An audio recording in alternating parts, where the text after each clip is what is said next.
Hello and नमस्कार दोस्तों, स्वागत है आप सभी का राजस्थान हिस्ट्री यूट्यूब चैनल पर। तो फ्रेंड्स, आज का हमारा जो सेशन रहने वाला है वो है राजस्थान में जो महत्वपूर्ण हमारे जो 1500 क्वेश्चन की सीरीज चल रही है उसी के अंदर ये वीडियो है। तो आपके लिए वीडियो जो डेफिनेटली यूज़फुल होने वाला है। अगर आप राजस्थान में किसी भी एग्जाम की जो सीरियसली तैयारी कर रहे हैं तो आप जो इस वीडियो को एंड तक ज़रूर देखेंगे। तो फर्स्ट क्वेश्चन है हमारा कि जो राजस्थानी चित्रकला का सबसे पहला जो वैज्ञानिक विभाजन है ये एक तो 1916 में किया था। किसने किया था? आनंद कुमार स्वामी ने। इन्होंने एक अपनी पुस्तक लिखी थी, उसका नाम भी आपको ध्यान रखना है, राजपूताना पेंटिंग्स। तो ये आप सारा मैटर ध्यान रखने वाले हैं। वहीं बात करें अगले क्वेश्चन की तो वो है बनी ठनी। तो ये पेंटिंग जो बनी ठनी है वो किशनगढ़ अजमेर के राजा सावंत सिंह, ध्यान रखना जी, उन्हें ही नागरीदास भी कहा जाता है। इनके समय जो एक चित्रकार था, कौन था? निहाल चंद, इसने बनाई थी, जिसे जो है एरिक डिक्सन ने भारतीय मोनालिसा की क्या दी थी? संज्ञा दी थी। बात करें अगली क्वेश्चन की तो पिछवाई चित्रकला है वो चित्रशैली है वो ना द्वारा राजसमंद से संबंधित है। तो ये भी आप ध्यान रखेंगे। बात करें अगली क्वेश्चन की तो मथेरना कला और जैन पेंटिंग है वो बीकानेर डिस्ट्रिक्ट से संबंधित है। वहीं बात करें अगली क्वेश्चन की तो पशु पक्षियों के महत्व वाली शैली कौन सी है? तो ये बूंदी शैली है। बात करें अगले प्रश्न की तो वर्ड राइडर रॉक पेंटिंग्स, तो ये छाजा नदी के किनारे, ध्यान रखना, गरदड़ा जो सभ्यता है बूंदी में वहाँ से प्राप्त हुई थी। बात करें बूंदी में अगर आपसे पूछ ली चित्रशाला किसने बनवाई थी तो महाराव उमेद सिंह के समय बनी थी। बात करें मुगल शैली का जो सर्वाधिक प्रभाव है वो जयपुर शैली पर देखने को रहा है। तो ये भी आप ध्यान रखेंगे। बात करें साहिब राम चित्रकार है वो, ध्यान रखना, जयपुर के महाराजा ईश्वरी सिंह के समय हुआ, जो आदमकद चित्र बनाता रहता था। बात करें बादला, जोधपुर में, ध्यान रखना, जस्ता द्वारा निर्मित ठंडे पानी की बोतल को कहा जाता है। तो ये भी मोस्ट इंपोर्टेंट वर्ड है बादला। वहीं बात करें मलेर प्रिंट, तो ये बाड़मेर डिस्ट्रिक्ट से संबंधित है। बात करें पेच वर्क, तो ये शेखावाटी प्रदेश सीकर चूरू झुंझुनू से संबंधित है। वहीं बात करें गोटा, तो ये क्या है? ये जो गोटा है ये किनारी खंडेला सीकर में प्रचलित है, कपड़ों पर एक जो है प्रकार की चित्रकारी मान लो आप। वहीं बात करें उस्ता कला की, तो ये ऊँट के खाल पर जो है सोने की मीनाकारी जो है बीकानेर डिस्ट्रिक्ट में की जाती है। और जो इसामुद्दीन है वो उस्ता कला के जो है प्रमुख कलाकार है।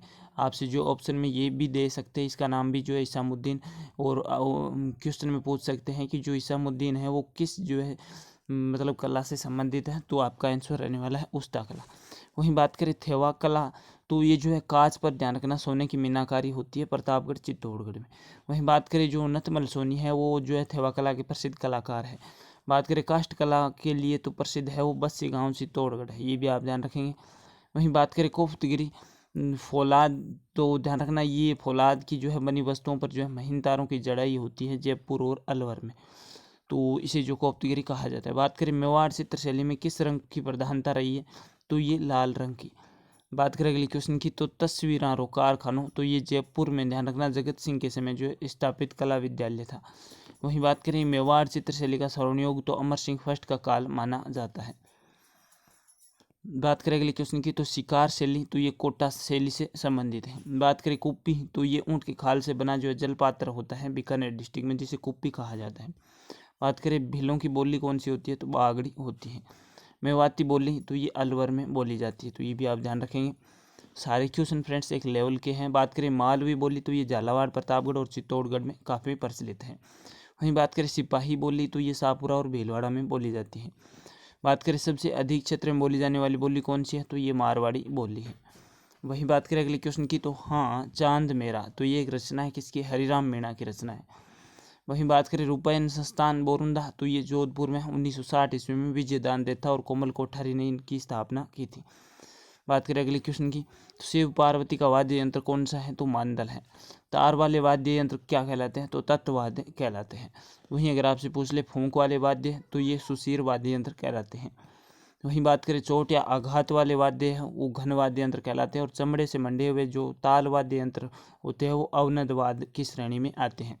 बात करें मोहन वीणा, जो ग्रैमी अवार्ड विजेता है वो जयपुर के जो है पंडित विश्व मोहन भट्ट द्वारा आविष्कृत है, तो ये भी आप ध्यान रखेंगे। बात करें गोडवाड़ क्षेत्र के लोक नर्तक कौन? सम्मर नृत्य करते समय, ध्यान रखना, पाँव में क्या बांध कर नाचते हैं? तो रमझोला, यानी घुंघरुओं की पट्टी होती है और हाथ में तलवार होती है। बात करें लेजिम किस जनजाति का जो है वाद्य यंत्र है? तो ये ग्रासिया जनजाति का। घंटी बाजा श्रीमंडल, तो ये ध्यान रखना झाड़ूनुमा वाद्य यंत्र होता है घंटी बाजा। बात करें कामड़ महिलाओं व पुरुषों का वाद्य यंत्र, तो झांझ और तंतुरा होता है। वहीं बात करें खड़ताल का जादूगर तो सदीक खां मांगनियार को कहा जाता है। वहीं बात करें प्रसिद्ध नगाड़ा वादक तो रामा किशन जो कि पुष्कर से बिलोंग करते हैं।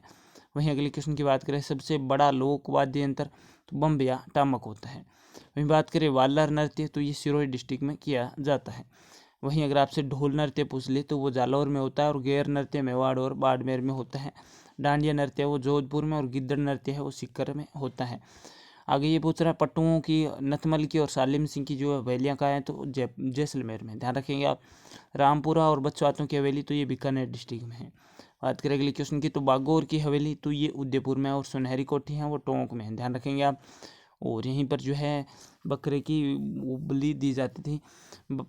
आगे बात करें सरिस्का अभयारण्य में स्थित जो है, ध्यान रखना फ्रेंड्स, इस सुनहरी कोठी में जो ऊँटों की बलि दी जाती थी लेकिन अभी बंद कर दी है। बात करें सरिस्का अभयारण्य में स्थित मंदिर पांडुपोल श्री हनुमान जी का मंदिर है और ताल वृक्ष मंदिर है, भरतरी का मंदिर और नीलकंठ महादेव का मंदिर है सरिस्का अभयारण्य में। बात करें नवग्रहों का मंदिर तो ये किशनगढ़ अजमेर में है। बात करें अगली क्वेश्चन की तो सास बहू का मंदिर तो ये नागदा उदयपुर में। मूल नाम क्या है इसका? सहस्त्रबाहु मंदिर है। वहीं बात करें दधिमती माता का मंदिर तो ये गोठ मांगलो नागौर में और जो है दादिच ब्राह्मणों की एक कुल देवी है दधिमती माता। बात करें चौहानों की कुल देवी तो आशापुरा माता है, नाडोल पाली में इनका मुख्य मंदिर है। बात करें कछवाहों की कुल देवी तो जमुआय माता है। तो वीडियो पसंद आ रहा होगा, डेफिनेटली आपको पसंद आ रहा है तो please like share and subscribe करके बेल आइकन प्रेस कर सकते हैं। प्लीज़ इस वीडियो को अपने अधिक से अधिक फ्रेंड्स में शेयर ज़रूर करेंगे। वहीं अगर आपको राजस्थान जिला दर्शन पढ़नी है या 33 जिलों का संपूर्ण अध्ययन करना है तो राजस्थान जिला दर्शन के नाम से इस चैनल पर आपको प्ले लिस्ट मिल जाएगी, वहाँ पर विजिट करके सारा मैटर फ्री ऑफ कॉस्ट देख सकते हैं। वहीं अगर आपको जो है राजस्थान जी के नोट्स पीडीएफ फ्री में ई बुक्स डाउनलोड करनी है और इन वीडियोस की सारी पीडीएफ चाहिए तो आप हमारे टेलीग्राम ग्रुप में जो विजिट कर सकते हैं, जिसकी लिंक भी आपको डिस्क्रिप्शन में दे दी गई है। बात करें मेवाड़ राजघरानी कुल देवी तो ये बाण माता थी और राठौड़ों की है वो नागनेची माता है। वैसे जैसलमेर के जो भाटियों की है वो स्वांग्या माता है। वहीं यादवों की जो कुल देवी हैं वो अंजनी माता है और जो है खंडेल वालों की कुल देवी हैं वो सकराय माता है। बात करें शारदा माता का मंदिर तो ये पिलानी झुंझुनू में है और सोमनाथ मंदिर है ये भी पाली में है। और देव सोमनाथ मंदिर अगर आपसे पूछ ले तो वो डूंगरपुर आपका आंसर रहेगा। वहीं केसरिया नाथ जी का मंदिर है वो दुलेव, जिनको जो है ऋषभदेव जी भी कहा जाता है, उदयपुर में। वहीं बात करें सिरवी समाज की कुल देवी तो आई माता है और बिलाड़ा जोधपुर उनका मुख्य मंदिर है। बात करें पुष्करणा ब्राह्मणों की कुल देवी तो लटियाल माता है जो कि फड़ौदी जोधपुर उनकी मुख्य पीठ है।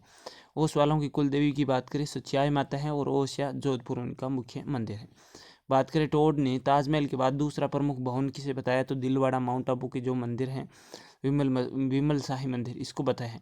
विभीषण का मंदिर तो कैथुन कोटा में है। वहीं बात करें खंडित शिवलिंग की पूजा कहाँ होती है तो बेणेश्वर महादेव मंदिर डूंगरपुर नवाटापुरा में होती है। बात करें ब्रह्मा खंड यानी अचलेश्वर महादेव का मंदिर तो माउंट आबू में है। वहीं बात करें शिवाजी के अंगूठे की पूजा शिवजी के तो अचलेश्वर महादेव के मंदिर में होती है माउंट आबू में। वहीं बात करें जयपुर की काशी तो गलता जी को माना जाता है। और एक मीनार मस्जिद है जोधपुर में। मिट्टी शाह की दरगाह है वो गागरोन झालावाड़ में है। पीर दुले शाह की दरगाह है वो केरला पाली में है। वहीं बात करें शक्कर पीर बाबा की दरगाह या नरहड़ तो ये चिड़ावा झुंझुनू में है। और जो नालेसर मस्जिद है वो सांबर जयपुर में है। और जामा मस्जिद है वो शाहबाद बारा में सबसे बड़ी मस्जिद है ये जो जामा मस्जिद है वो। बात करें गमता गाजी की जो मीनार है वो भी जोधपुर में है। और फ़खरुद्दीन की जो दरगाह है वो गलियाकोट डूंगरपुर में। उषा मंदिर है वो बयाना में है, ध्यान रखना, भरतपुर में। और उषा मस्जिद भी वहीं है। अलाउद्दीन की मस्जिद है वो जालौर में। अकबर की मस्जिद है वो आमेर जयपुर में है। बढार का भोज वर पक्ष द्वारा, ध्यान रखना, शादी के अगले दिन दिया जाता है। वहीं बात करें बड़ी पड़ला तो ये वधू पक्ष है वो ससुराल से आने वाले वस्त्र है वो बड़ी पड़ला कहलाते हैं। पहरावणी या रंग बरी वधू तो ध्यान रखना वधू पक्ष द्वारा बारातियों को दिया जाने वाला उपहार है। डावरियाँ तो ये दहेज में दासियाँ या कुंवारी कन्या देने की प्रथाएं होती थी पहले राजा महाराजाओं और जागीरदारों के समय, हालांकि अभी बंद है। और बात करें मौसर तो ये मृत्यु भोज को कहते हैं। और जो सर जो जीते जी मृत्यु भोज देता है उसे कहते हैं। अंगरखी का अन्य नाम है वो बुगतरी है। बात करें पन्ने की सबसे बड़ी मंडी वो जयपुर में है। और डेरू वाद्य यंत्र का संबंध है वो गोगाजी लोक देवता से है। केर की लकड़ी का फूंक वाद्य यंत्र कौन सा होता है? सतारा होता है। और दो बांसुरियों का वाद्य यंत्र होता है वो अलगोजा होता है। नड़ का प्रसिद्ध कलाकार है वो कारना भेल है जो कि जैसलमेर से बिलोंग करता है। चरवाहों का जातीय वाद्य यंत्र होता है वो अलगोजा होता है। और नागफणी क्या है तो ये सुसिद्ध वाद्य यंत्र है और नाग के आकार का होता है। तो फ्रेंड्स आज की ये मोस्ट इंपॉर्टेंट मैंने इस वीडियो में 100 क्वेश्चन कवर किए हैं। आई होप कि आपको वीडियो पसंद आया हो। कोई भी सवाल या सुझाव है तो कमेंट करके मुझे भेज सकते हैं। बाकी पढ़ते रहिए, सेफ रहिए, मस्त रहिए। जय हिंद, वंदे मातरम।